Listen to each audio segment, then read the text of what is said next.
So Lorenzo, you were just saying something and I figured this is something we should record. You were talking about your morning habits on Twitter?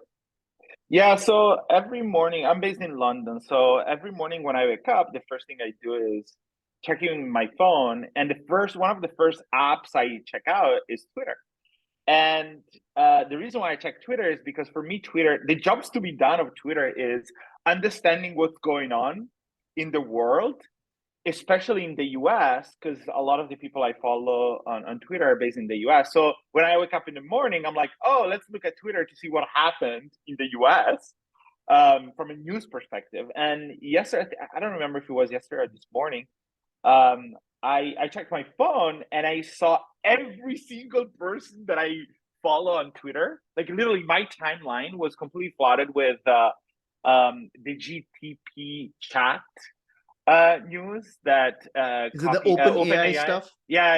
OpenAI released, and I was like, oh my god! First of all, I saw a couple of use cases of that, and I thought it was genius.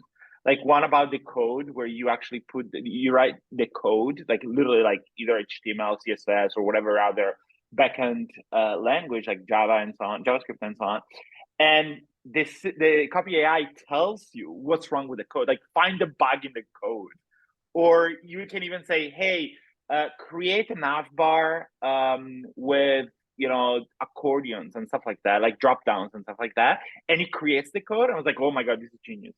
But I was thinking about how can this affect our industry, our business, right? And I guess the question here is like, do you think that like OpenAI will get to the point where they will be able to replace Rishi in You terms know, of like writing the copy? it's very interesting you bring this up because I also noticed this in my timeline yesterday and today as well. And one of the copywriters I follow was somewhat critical, and his point was, and I thought he was, normally copywriters say AI can't replace us. There's no threat there. But this guy said something very interesting. He says, so you're trying to tell me that all the original content I've created over the years is just going to be ripped off by AI. And I thought about that, and and then I followed that thread to see someone talk about organic rankings on Google and saying basically how Google's business will become obsolete because, people will, you'll be able to write organic content and then that'll outrank other stuff. And then I think he even said something to the effect of like something about some impact on even advertising. And when I read that, I for the first time had a different take, because so far I've been like, it doesn't make a difference to me. But when I read that, and I haven't even seen the output that these systems produce, and I know there's a bunch of Mhm. screenshots for it, and I know the output is really good. I've Um, used it. I've used it. I signed up to it and I've used it. so you're right. So it's very scary. But then I saw someone wrote a comment that, and I instantly went to his Twitter page, and then I kind of watched a video that he had, and I immediately followed him. And this actually goes back to this broader point about how we discovered, like, we are really chasing down people's points of views. So the Hmm. point that he made, which I thought was beautiful, he mentioned like 4 or 5 things. He says a couple of things. What's going to happen? Number one is that because this AI is going to scrape all the content that's out there, the downside, of course, is that it can only be as good as the average of the content, because it's just using the content that's out there. It's not creating new content. It's basically repurposing that content. So I thought that was a good point. But the other thing he was saying is that now content creators, this only means that content creators need to focus even more on originality, on point Yeah, of view, on having a research. personality.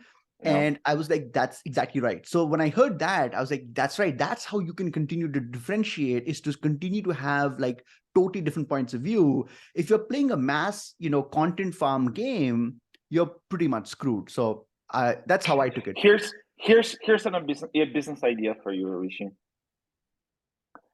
I don't know anything about AI and how AI works. Like I know they need like a crazy amount of data. But here's an idea, right? Imagine, so one of the things that I think I understood about AI is that you just like throw a bunch of data at them and then they learn something, right? And then based on that, there's an output, which in this case is you ask a question and they answer based on all the data that they have in the belly. Um, Imagine Okay. Imagine giving the AI all the sales letters, right? The copywriters have like top best copywriters in the world have written from, the 80s. Now, when is the book that you have right there? When was that written? The red In the one? 20s? Yeah, in the 20s, in the Oh, 30s? that's from 1899. Oh, okay. So imagine, and I think in Google, Google has scanned like a crazy amount of like physical books and stuff like that. So what I'm trying to say here is, imagine giving to the AI like thousands, hundreds of thousands of sales letters, even to the point where you collect like direct mail, right? Or like brochures, or like any type of sales letter, right? Sales copy, like copy driven content, right? Written by a copywriter, right? And then you have to write some copy for, I don't know, whatever product you're selling, like a microphone, like I have here, a podcast microphone, right?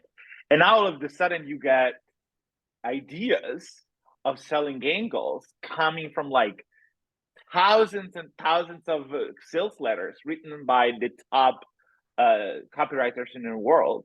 And you could actually potentially do the same with Facebook ads, Google ads, any type of ads. What do you think about this idea? No, I absolutely. I think there are many implications, and I think what you're really describing though is an augmentation. So you kind of use the Yep. tool to kind of get new Yep. ideas, and then you take those ideas in new directions. And I think Yep. that is a genius.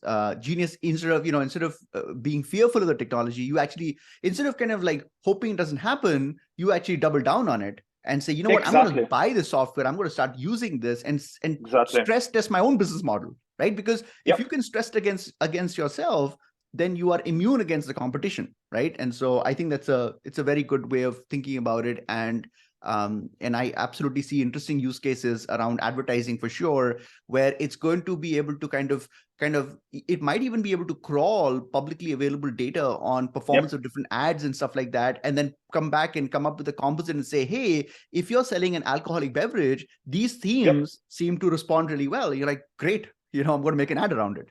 I mean, like throw reviews at them, right? Throw like social media mentions at them. Throw, transcripts of YouTube videos about that, right? For me, it's like super interesting. And also, one thing I want to say is that, and maybe like you can confirm this, when you write copy, Rishi, do you just sit down and like, oh, okay, I have to write copy about how to sell the blue mic, right? No, it's not called Blue. It's called the Yeti microphone, right? Do you just say, okay, let's think about what I can write about it, right? You don't. You have a little bit of data that you can start with, right?